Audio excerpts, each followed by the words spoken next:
CM के लिए तेजस्वी यादव को सही उम्मीदवार मानते हैं ना? नहीं, क्यों नहीं भाई? सीएम कैंडिडेट के लिए देखिए, जब गठबंधन की चुनाव होगी तो निश्चित रूप से जो सबसे ज़्यादा विधायक चुन के आएंगे वो आरजेडी के होंगे, नहीं?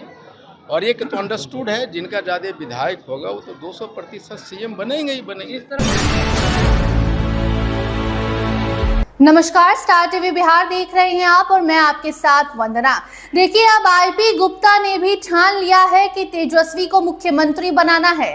जी हां, जमुई में संजीव शाह ने आईआईपी ज्वाइन किया। मिलन समारोह कार्यक्रम था, जिस दौरान जब आईपी गुप्ता से बात की गई तो आईपी गुप्ता ने बड़ा खुलासा किया। अब ये तो तय है कि आईपी गुप्ता महागठबंधन में शामिल होने वाले हैं। इसके साथ साथ अब पान समाज का जो समर्थन है वो तेजस्वी को मिल रहा है, क्योंकि अब आरक्षण वापस कोई करा सकता है तो वो तेजस्वी ही करा सकते हैं। देखिए, करीबन 1 साल से ज्यादा हो गया है जब से ये आवाज उठाई जा रही है कि ताती तत्वा का छीना हुआ आरक्षण वापस कर दीजिए, मगर अफसोस कि इस पर सरकार चुप्पी साधे बैठी है। चुनाव के वक्त नीतीश कुमार ने सभी वर्गों के लिए घोषणाएं कर दी, सभी वर्गों को खुश कर दिया, मगर आईपी गुप्ता की मांग पर नजर तक नहीं फेरी गई। और ऐसे में अब उसका खामियाजा नीतीश कुमार को भुगतना पड़ेगा, क्योंकि आईपी गुप्ता अब साफ साफ कह रहे हैं कि सीएम तो तेजस्वी ही बनेंगे और अब वही आरक्षण वापस करेंगे। सुनिए जमुई में आईपी गुप्ता ने कैसे दहाड़ा है। औरत हम पान है एक धरती का रासमानी आंदोलन था और इंडियन इंक्लूसिव पार्टी उसी रिजर्वेशन वापसी का राजनीतिक आंदोलन है। ये तब तक जारी रहेगा जब तक कि आरक्षण वापस न मिल जाए। आरक्षण वापसी मेरा जीना मरना, सोना पीना, संघर्ष, लड़ाई, राजनीति, सब कुछ आरक्षण वापसी है। सीएम के लिए तेजस्वी यादव को सही उम्मीदवार मानते हैं ना? नहीं, क्यों नहीं भाई? सीएम कैंडिडेट के लिए देखिए, जब गठबंधन की चुनाव होगी तो निश्चित रूप से जो सबसे ज़्यादा विधायक चुन के आएंगे वो आरजेडी के होंगे, नहीं? और ये तो अंडरस्टूड है, जिनका ज़्यादा विधायक होगा वो तो 200% सीएम बनेंगे ही बनेंगे। इस तरह से सीएम का चेहरा लेकर नहीं जाएंगे चुनावी मैदान में तेजस्वी यादव का? आप थोड़ा वक्त दीजिए, वो सारी बातें हो रही है और हम लोग वो पुराने ज़माने के तरीके से काम नहीं करते थे। अब सारे गठबंधन के लोग बैठते हैं और एक एक सीट, एक एक इशू पे, एक एक चीज़ों पे डिस्कशन करते हैं। इसलिए आप देखे होंगे कि महागठबंधन के कोई भी, चाहे कोई भी दल हो, कोई हल्की बातें नहीं कर रहे हैं। चाहे आरजेडी हो, कांग्रेस हो, साहनी जी हों या जो भी लोग हैं, हल्की बात नहीं कर रहे हैं। सब प्लानिंग की बात करते हैं और सामंजस्य की बात कर रहे हैं सारे के सारे। ये बता रहा है आपने कहा मेरा क्या है कि हम आरक्षण के मुद्दे से समझौता नहीं कर सकते, और भाजपा वाले चाहे एनडीए वाले जो भी लोग हैं जो इस तरह की बातें कर रहे हैं या खबर भिजवा रहे हैं, उसमें आरक्षण की बात वो नहीं करते। मैं कह रहा हूँ कि आरक्षण में सीट मेरे लिए महत्वपूर्ण है ही नहीं, वो चाहे गठबंधन हो चाहे उधर हो। अगर हम उधर जाएंगे तो आरक्षण की बात आपको करना होगा, और जब आरक्षण की बात करेंगे, जब मैं उधर जाऊंगा तो हमारा दायित्व होता है कि हम उनको एक एक सीट कैसे जिताएं। ठीक उसी तरह मैं महागठबंधन की बात करता हूँ कि महागठबंधन में आईपी गुप्ता जाएगा तो पूरा रिस्पॉन्सिबिलिटी लेगा कि हमारे वोट कैसे ट्रांसफ़र हो। सिर्फ सीट लेने के लिए नहीं ले रहे हम लोग। आईपी गुप्ता रहेंगे चुनावी मैदान में? सच पूछिए, ये जमुई है, मैं झूठ नहीं बोलना चाहता। कभी इस बात पे बेबाकी से मैं कहा हूँ कि मैं चुनाव अभी इतना दर्द समेटा हूँ ना, कभी भी चुनाव लड़ना मेरा खुद के लिए नहीं था, समाज के लिए था। अगर समाज चाहेगा या गठबंधन चाहेगा कि नहीं आपको लड़ना चाहिए तो लड़ूंगा। फिलहाल मेरी इच्छा नहीं होती है लड़ना। क्या पलायन का जो लगातार आप देख रहे हैं और जमीनी मुद्दा भी उठा रहे हैं, तो युवाओं को मौका देना चाहिए, चाहे पार्टी कोई भी हो? आप देखेंगे, देखिए, मैं कहता हूं कि हमारा आंदोलन ने युवाओं और महिलाओं ने खड़ा किया। आंदोलन जब भी खड़ा होता है तो युवा ही आंदोलन करते हैं, सड़क पे वही आते हैं। तो जब युवा ने आंदोलन खड़ा किया तो युवा को भागीदारी तो मेरी जिम्मेदारी है। चुनाव से ठीक पहले लड़ेंगे? संजीव जी चुनाव लड़ेंगे, इनको प्रत्याशी अब बनाएंगे। आज मिलन समारोह में ये शामिल हुए हैं, क्या विचार है? सदस्यता ग्रहण भी करवाए। हाँ, मैंने कहा कि जिस दिन गांधी मैदान की ये आंदोलन सफल हुआ था उसी दिन उन्होंने फ़ोन करके कहा था कि मैं आपके साथ काम करना चाहता हूँ और इंतज़ार कीजिए। कुछ कुछ बातें राजनीति में कैमरे के सामने तो बिल्कुल नहीं बोली जाती। कि मेरा ये मानना है, आरोप प्रत्यारोप राजनीति में हर रोज लगते हैं, लेकिन किसी पे आरोप लगा देने से वो आरोपी होता नहीं।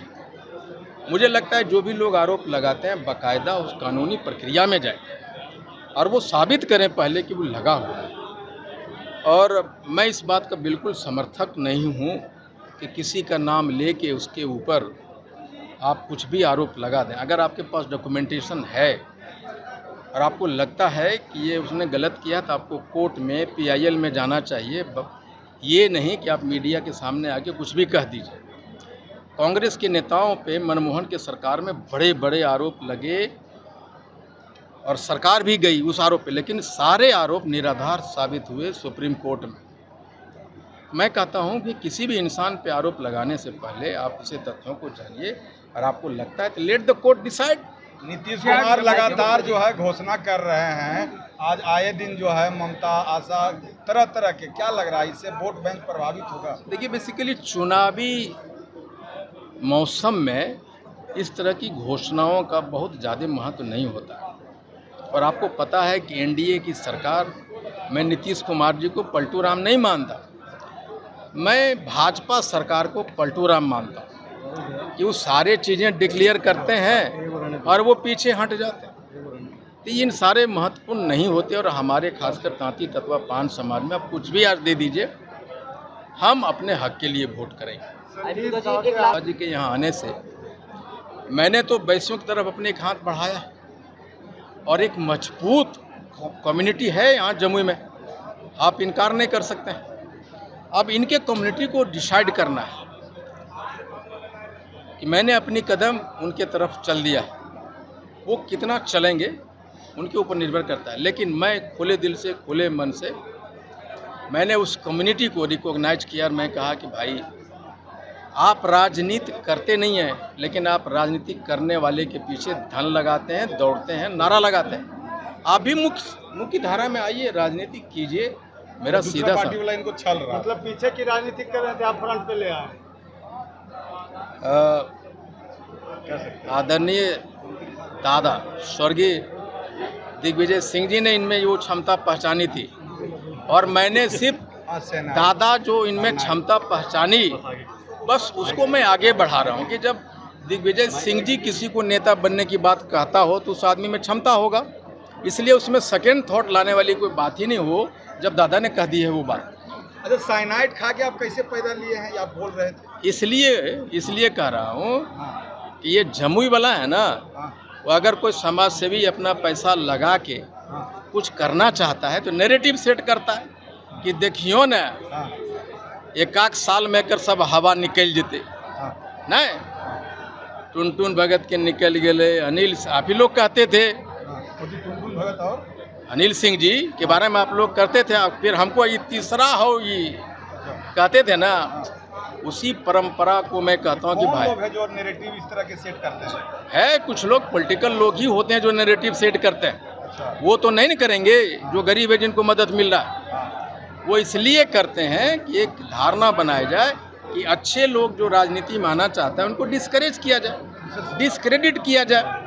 लेकिन मैंने कहा कि मैं राजनीति करने के लिए आया ही नहीं था, मैं राजनीति का हिस्सा बनके सिस्टम में अपना रोल फिक्स करना चाहता था जिससे कि मैं कंट्रीब्यूट कर सकूं जमुई के लिए, बिहार के लिए। तो सुना आपने, आपको बता दें कि लगातार IP गुप्ता की पार्टी IIP में बड़े बड़े चेहरे शामिल हो रहे हैं और ऐसे में जमुई में भी ये कार्यक्रम था, मिलन समारोह था। संजीव शाह ने IIP को ज्वाइन किया है और ऐसे में इसी दरमियान IP गुप्ता ने भी बड़ा खुलासा किया है, ये भी बताया है कि राहुल गांधी तो हमेशा से उनके साथ है और आगे भी रहेंगे और ऐसे में IP गुप्ता का इशारा साफ बताता है कि महागठबंधन में तो अब ये जा ही चुके हैं। ऑफिशियल अनाउंसमेंट बस बाकी है और बाकी अब तेजस्वी को सीएम बनाने में भी आईपी गुप्ता का बड़ा हाथ होगा, क्योंकि आईपी गुप्ता के साथ जो समाज का समर्थन है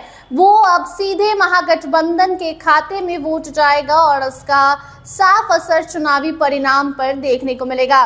फिलहाल इस मुद्दे पर आपकी क्या राय है, कमेंट सेक्शन में जरूर बताइए। देखते रहिए स्टार टीवी बिहार। धन्यवाद।